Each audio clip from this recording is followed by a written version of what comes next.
Alright guys, today we're out on a power plant lake. It's summertime, so that means offshore fishing. So today we're going to do a little bit of flutter spoon fishing. I've got a 6-inch Nichols. It's about a 1 1/4 ounce spoon. I've got it on 20-pound test mono, and then a 7'6" heavy rod with just a, I guess 6 to 4 speed reel. Probably shot a little bit faster reel, but let's see if we can get lucky. It's summertime, so they should be grouped up out deep, and hopefully we can find them today.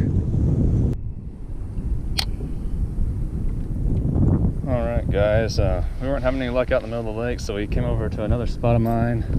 And I just found a big group of fish on the graph and couldn't get them to hit crankbait or drop shot, but I dropped a flutter spoon in the first drop.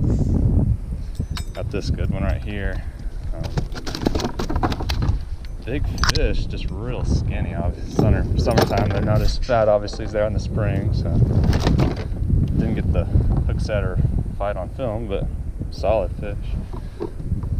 Let's get a quick measure and let her go. So, mouth closed, 19 inches. So, it's a good one. I'm seeing a few on the graph, so maybe they're still here. Hopefully so. Let's see. Throw it out. Let it sink to the bottom. Flutter on down.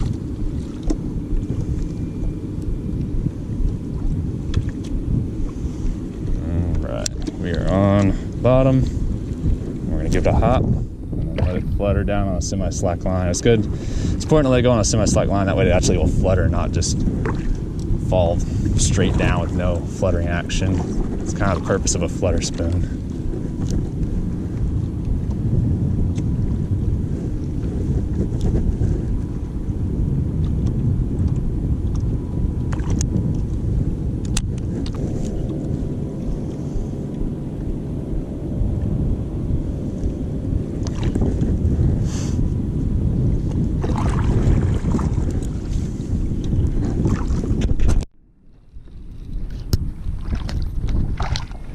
On the spoon. Feels like a good one. Oh my gosh. Hopefully I don't lose them. It's hard to keep them on this big spoon. My gosh, he's pulling me hard. Man, at least he's staying down. Usually when they go up, that's the problem. Man, this feels like a huge, I don't know if this is a bass or not. If this is a bass, it's a good one. Catfish or a drum. Get away from them. Oh, I tail hooked them, that's why. My gosh. That's a big one too. Got this bass right in the tail.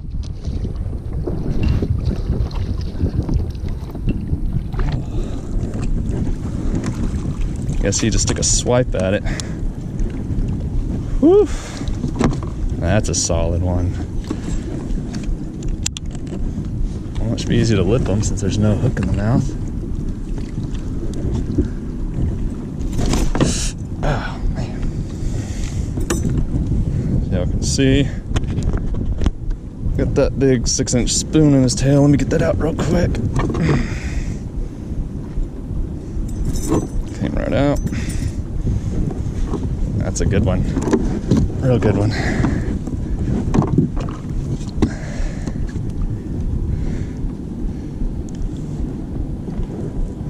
19.5 inches.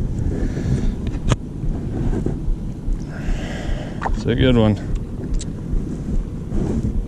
Actually got some fat too on this one. Pretty cool. Alright, we let that one go.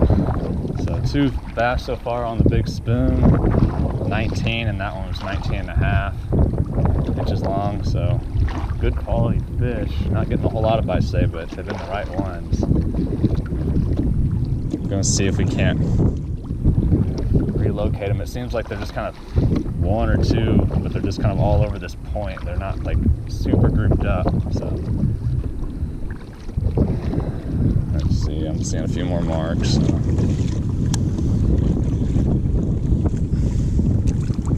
See if we can't get another. Seeing some marks below me right now. Might be some bass. gonna be a big bass, I think.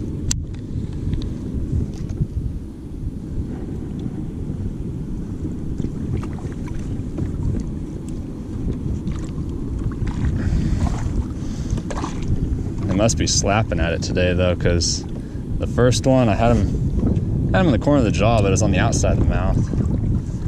And that last one I had him in the tail practically, and that's why he was fighting so hard. So.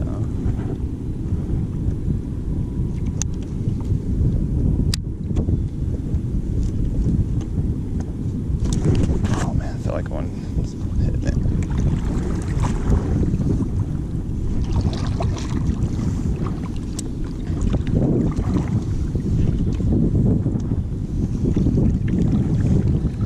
Kind of mixing up my hops, some real big jumps, some double jump, kind of where I pop it twice, and then I'm even doing some where it's just a small, just maybe a 6-inch hop, just hopping it right off the bottom. Because there he is.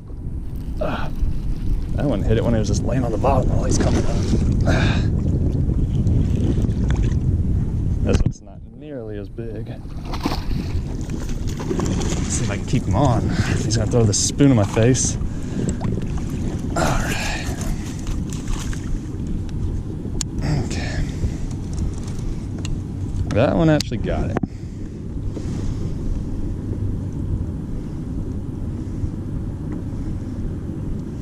Man, he was sticking his fins up into my hand.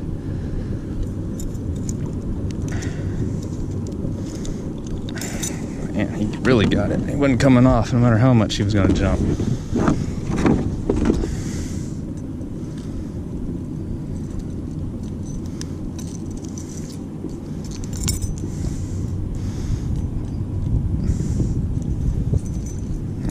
Got him in one of the gill rakers. He's probably bleeding like crazy now.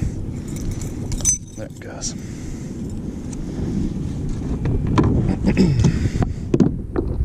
He's not actually bleeding at all. That's good. Just got him measured real quick. There goes the black. That one's right at 15 inches, so they're a good fish. I'll let him go. Seeing several fish right here, so I gotta believe we're gonna get at least one here pretty soon.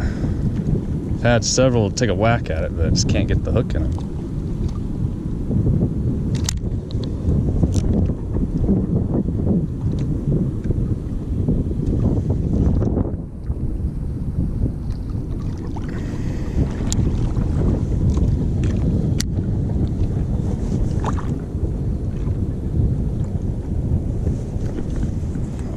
There they are right there, big marks. Come on, bass. That's a good one right there if I get them.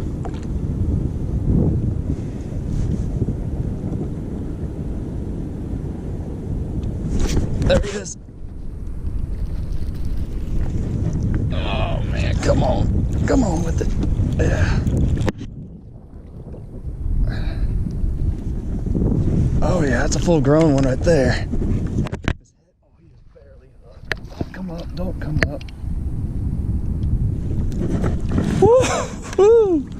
Oh man! I knew that was a big one. That mark was too big to be a little bitty guy. Oh yeah. Y'all see that? Spoon in the mouth.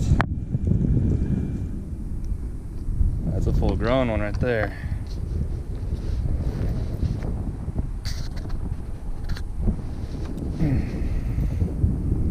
That big spoon in the mouth. Solid fish. Yeah. Let's see if I can get the hook out of her. She got it pretty good. I didn't think she had it very well, but she did. Oh, there it goes.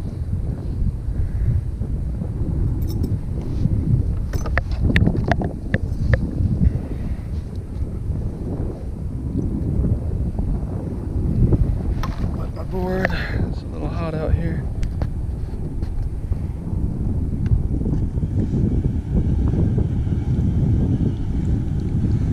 That one's gonna go 20 and a quarter. 20 and a quarter. That's an awesome fish.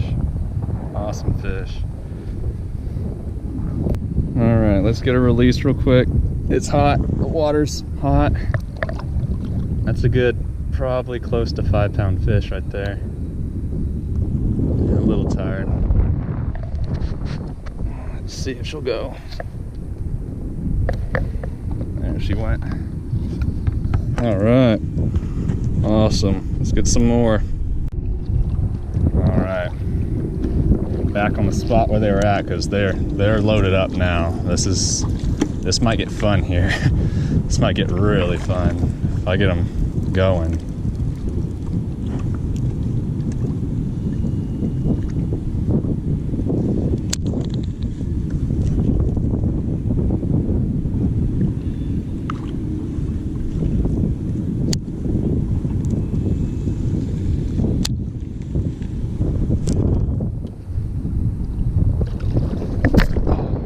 Thump it.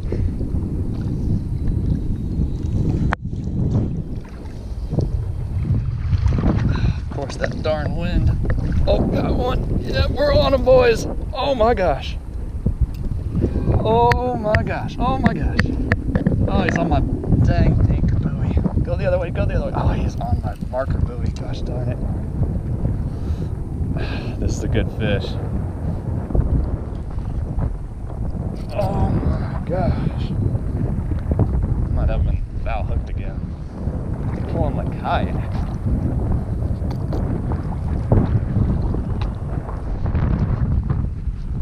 Oh, I can see him out there. Yeah, I think I got him on the side of the head. Oh, man, these are strong fish. Holy cow.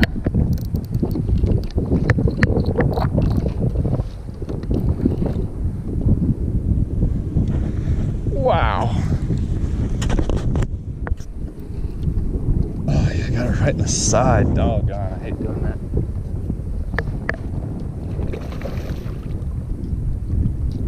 Okay. Wow, that's a fat football of a fish. Holy cow. Man, I don't know if I can see that, but how fat that fish is. Wow. Okay. Comes out easy, at least when it's on the side. Just a little prick. She'll be okay. Just a few scales knocked loose. Oh my goodness. Just got a measuring board. We just got that last one, so it's still. Oh man, jack my thumb up.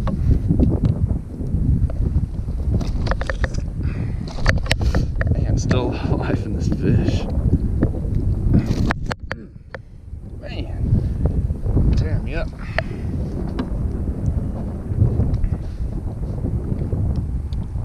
$18 and a quarter. Another awesome fish. All right, I'm gonna. Oh man, this fish just don't quit.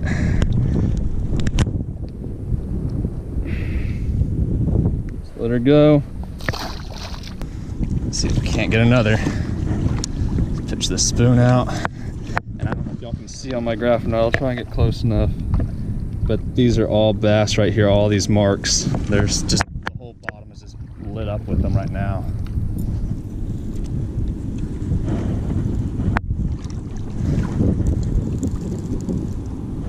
And we're only in about 11 foot of water, so they're up a little bit shallower than earlier.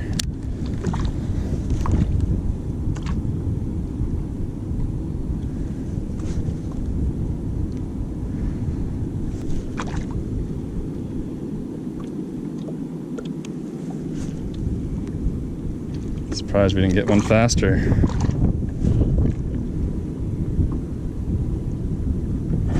Oh man, about to rip the rod out of my hand. Oh, I literally almost lost my rod.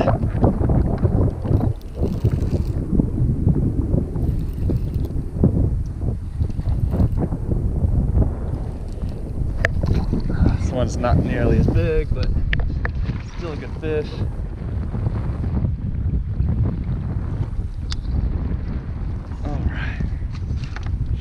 Got a hook in the leg. All right, I'm gonna get this fish unhooked and back in the water. All right, guys, I think I'm gonna call it for today. I hope y'all enjoyed that, learning something about flutter spoon fishing. It's a lot of fun in the summertime, catching them on the flutter spoon. It's just really just direct contact, just ripping them up off the bottom and then they just slam it. It's a lot of fun. When I head home, I'll show you a little bit more about what I was using, the tackle I was using, and kind of break down why the flutter spoon is so good in the summertime. All right, guys, we're back home now, and now that we're off the water, I feel like it'd be easier to kind of talk about what we were using today. As y'all saw, we were throwing a flutter spoon today. I was using a 6-inch Nichols flutter spoon.